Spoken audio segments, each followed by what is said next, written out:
요즘에 모하비 2023 연식 변경 모델이 새롭게 나오게 됐죠. 더 뉴 모하비 오너로서 그리고 모하비학 개론을 진행하고 있는 강사로서 최대한 더 마스터로 넘어가야겠다는 생각을 하고는 있었기 때문에 고민을 하지 않을 수가 없었습니다. 일단 개인적으로는 로고가 바뀐다는 점에서 굉장히 비분간개하는 그런 상황이지 않나 싶고요. 그래서 연식 변경 되기 전에 혹시라도 차량이 세일하지 않을까라는 생각이 들어서 기아 전시장에 한번 가봤습니다. 예전에 K5가 로고를 바꾸기 시작하면서 500만원 정도 차량 가격을 할인한 그런 사례가 있었어요. 그래서 혹시라도 그런 일이 있지 않을까 해서 가봤는데 아직까지 정확한 할인에 대한 내용은 없다고 하더라고요. 그래서 한번 살펴봤습니다. 전면 디자인 같은 경우는 모하비스럽게 굉장히 우직하게 만들어진 것 같아요. 모하비는 좀 단정하고 클래식한 모습이 더 잘 어울린다고 생각을 했는데 조금 과격하게 좀 입이 찢어진 것 같은 그런 모습이 들어서 약간 조커 같기도 하고요. 하지만 나쁘지 않은 디자인이다. 하이테크하고 굉장히 세련된 모습이라는 느낌이 들었습니다. 화이트 더마스터도 나쁘진 않았습니다. 하지만 저는 고른다고 한다면 블랙이나 어두운 쥐색을 선택할 것 같아요. 측면 모습은 모하비 전 세대를 통틀어서 다 똑같은 디자인이기 때문에 크게 이질감은 없었지만 휀더의 도색이 원톤으로 들어가 있고 하단에 가니쉬가 들어가 있다라는 느낌이 듭니다. 20인치 휠이 들어가는데 생각보다 좀 휠이 크다는 느낌은 안 들었어요. 타이어는 한국 타이어 다이나프로 HP2가 들어갑니다.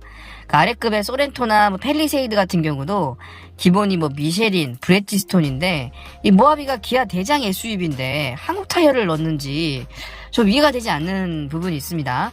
아무래도 컨티넨탈 타이어 같은 거 들어가주면 굉장히 좋을 것 같았는데요. 자, 도어를 딱 열어봤는데 역시 모하비라는 무게감이 느껴졌습니다. 이 문짝에서 느껴지는 모하비의 안정감. 이래서 모하비 하는 거죠. 이 도어 라인이 제법 개선이 됐어요. 여전히 수평으로 이렇게 쭉 뻗은 암레스트가 고쳐지지 않은 것 같습니다.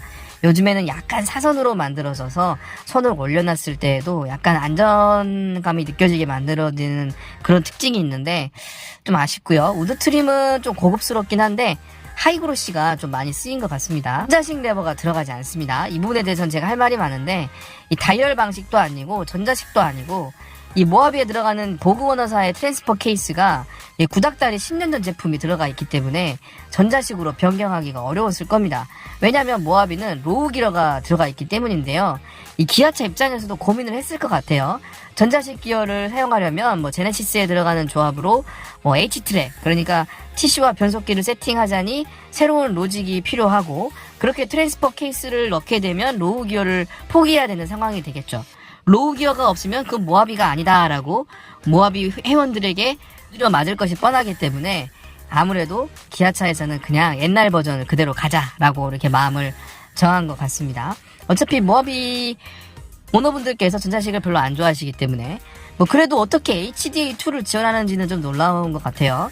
아마도 모하비 더 마스터 같은 경우는 D 드라이브 상태에서 문을 딱 열게 되면 자동으로 중립으로 풀리는 그런 기능은 사용할 수가 없는 거겠죠? 아무래도 그럴 것 같습니다.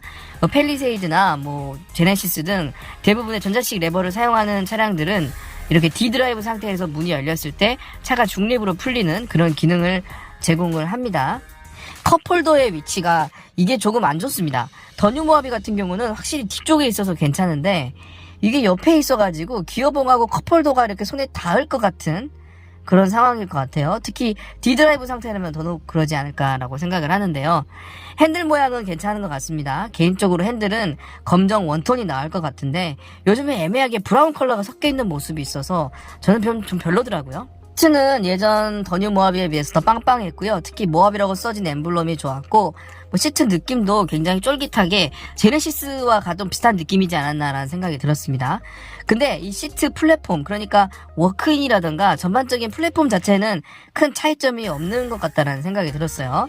이 전면의 우드 그레이는 정말 질감이 좋았던 것 같고요.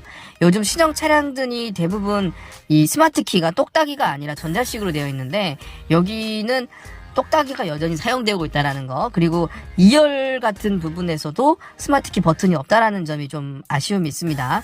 2열 시트가 6인승으로 들어가 있는 모델이었어요. 3열로 이동이 편해서 이 2열 시트를 독립 캐빈 시트로 만드는데 개인적으로 모하비는 3열을 잘 사용하지 않기 때문에 굳이 이 기능이 필요할까라는 생각이 들었고요. 이 기능을 좋아하시는 이유는 아무래도 2열에 앉은 사람들이 독립적인 공간을 부여받을 수 있다라는 거죠. 특히 가족끼리도 서로 팔이 닿거나 신체가 접촉이 되면 굉장히 불쾌함을 느끼시는 경우가 있어요. 그래서 아무래도 이렇게 독립식을 선호하시는 것 같은데 개인적으로 6인승의 컵홀더 위치가 좀 마음에 안 듭니다. 차라리 문 쪽으로 가야 한다라고 생각이 들어요. 바로 아래에 220V가 있고요. 이 주변 터널 공간, 복도가 좀 좁아지는 느낌이 들어서 좀 이거 좀 생뚱맞지 않나라는 생각이 들어요. 저는 개인적으로는 한 명이라도 더 태울 수 있는 7인승을 더 선호하는 편입니다. 접으면 차박이 될 수가 있는데 6인승 같은 경우는 또 약간 공간이 남는 그런 부분도 있고요. 3열은 잘 사용하지 않아서 좀 그렇지만 가죽 패턴이 옛날 방식 그대로고요. 인조 가죽인 것 같습니다. 그래도 트렁크에 파워 트렁크가 있어서 좀 괜찮은 느낌이지 않나 싶습니다. 좀 이해가 안 되는 부분이 하나가 있었다면 사륜 오토와 사륜 HI, 그러니까 사륜 하이가 별도로 조구 다이얼이 사라진 상태죠. 로우 버튼만 따로 있습니다.